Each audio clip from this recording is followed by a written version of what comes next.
Quiet. It didn't feel like a blow until the echo hit. The boardroom was unusually tense as members shuffled through printed statements already waiting at each seat. Some looked puzzled, others unreadable.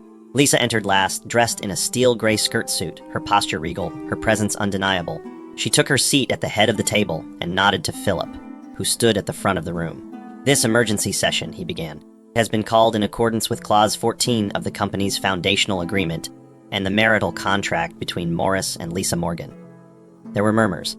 He continued, "Following the execution of that clause and based on legal transfer rights activated by public scandal affecting the firm's integrity, 80% ownership of Morgan and Crest Holdings now belongs solely to Lisa Morgan." The room went silent, dead silent. All eyes turned toward Morris, who sat at the far end, hollow-eyed and motionless. Chairman KG finally spoke.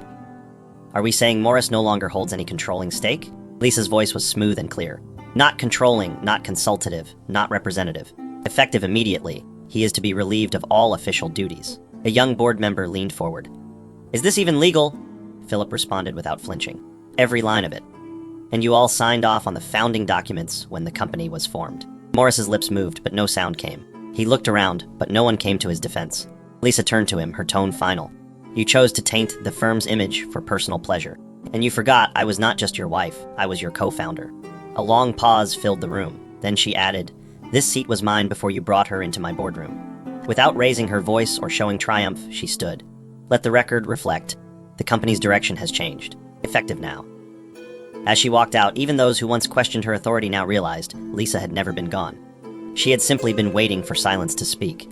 The boardroom erupted the moment Lisa left. KG slammed his folder shut. "This is madness," he muttered. "We can't just reshuffle the entire leadership like it's a game of chess." Another member, Mrs. Adebayo, shot back, "It's not madness. It's accountability." Morris didn't just cross the line, he dragged the company's name through the mud in public. A few members whispered anxiously, unsure where to stand. Philip remained behind to moderate the confusion.